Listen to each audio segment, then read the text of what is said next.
want to see change. I think we all want to see criminals being taken off the street, and we want it to be done in the right way. I mean, we just have to get this right. We have to get this right. This is unacceptable, and this is a threat to our humanity. It's a threat to our future, our freedom. Nobody seems to be doing anything. People are dying. Anger and frustration again filling Minneapolis streets. These protesters calling for change and help as Operation Metro Surge stays its course. Thanks for joining us. A massive crowd is once again rallying in downtown Minneapolis calling for change. And a departure from ICE. We have team coverage of the protests today, but we begin with Kevin Coe outside on this freezing Friday. So Kevin, what's happening out there?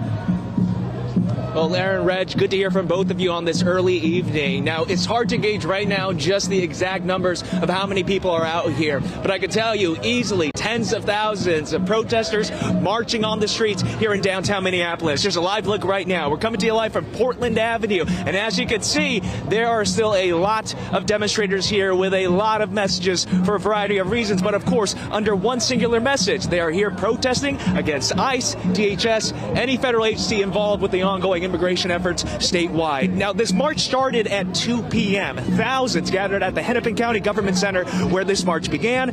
People were chanting ICE out and a variety of different slogans repeated constantly by protesters as they were marching through downtown. Now, of the tens of Minnesotans I spoke with today, none of them were attending their first demonstration. Every single person, they have been actively participating here for weeks, and every week they say they're given more reasons to protest. One woman I spoke to actually tells me for her, it just comes down to basic human rights. I could care less about people's opinions of this side, this color, this political view, that political view.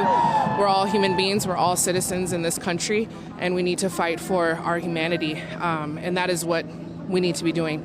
I'm a big fan of human rights, and that should be the focus of everything we're doing right now. Back here live on the corner of Portland Avenue and South 4th Street, you can see US Bank Stadium right there in the back as protesters have gathered here after marching for, I'd say, about the past hour and a half or so. Right now, things have all come back to right where they began. So we'll be right here with all the latest updates live back at 5. But for now, Aaron, Reg, back to you. Kevin, we appreciate it. And no picnic out there. It's still extremely cold in the Twin Cities. So to see that massive crowd brings you that perspective. We appreciate it. Well, the FBI is now leading the investigation into the shooting of Alex Preddy. Senior investigative reporter Jennifer Merrily is in the newsroom with what we know. Jen?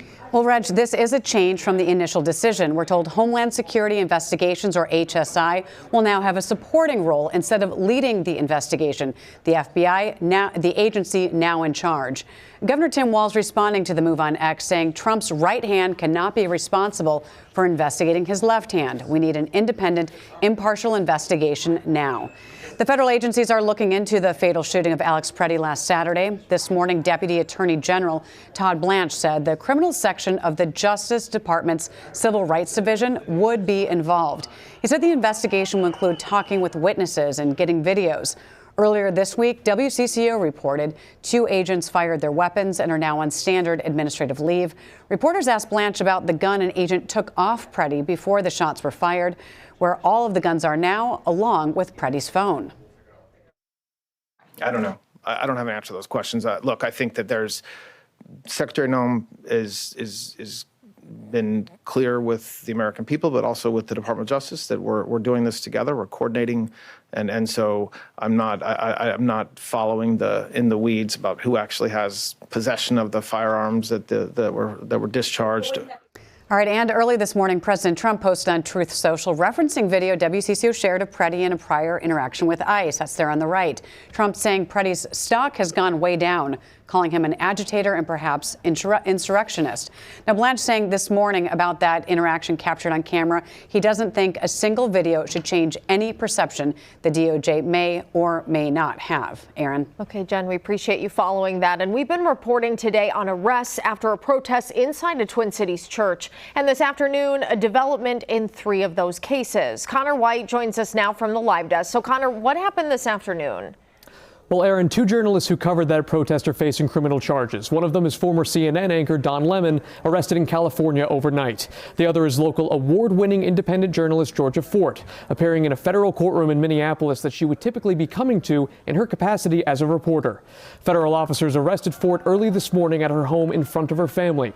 One of her attorneys, Leda Walker, said that they had a warrant that was not signed by a judge, charging her with crimes that amount to conspiring to prevent people at the city's church in St. Paul from exercising their religious rights.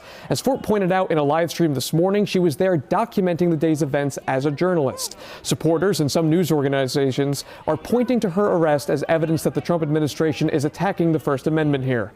A judge allowed Fort to leave this afternoon pending arraignment at a later date. Do we have a constitution? That is the pressing question that should be on the front of everyone's minds. And so to everybody who showed up today, thank you. Please continue to support the other people who are being charged. That would include Traherne Cruz and Jamel Lundy, appearing today on similar charges. They were also released with standard conditions applied to them. Lundy was arraigned and is pleading not guilty. Okay, Connor, thank you. And meanwhile, at the Whipple building, dozens of clergy and community leaders held a faith-based rally today. John Lauritsen has more on their message.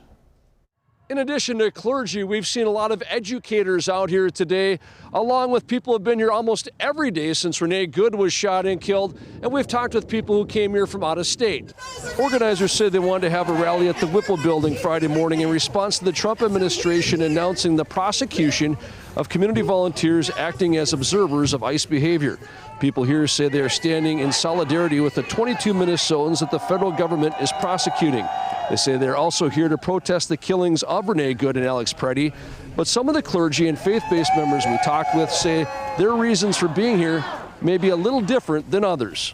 Can we work together for a better outcome? And I do have faith. Otherwise, I might as well sit home.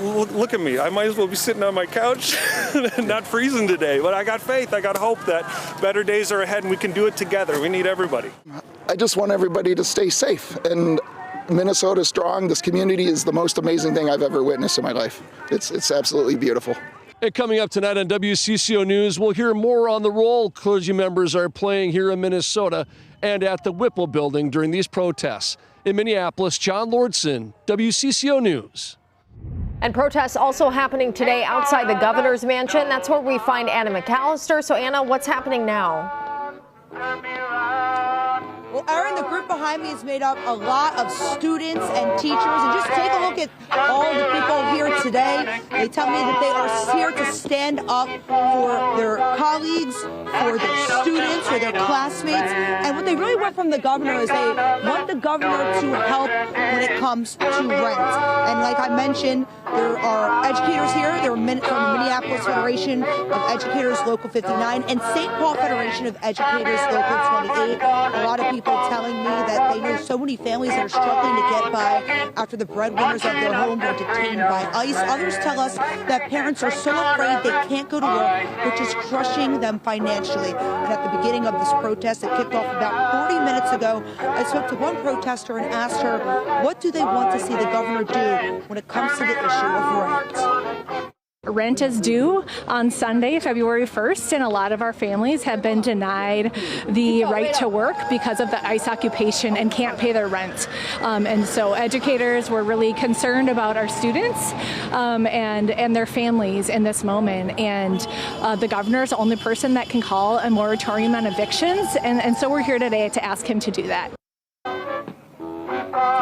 And before coming to this protest, we spoke to a woman who has a local nonprofit who is raising money to help families. We're going to tell you about her and how you can help coming up at 6 o'clock tonight. Reg, back to you. Thank you, Anna.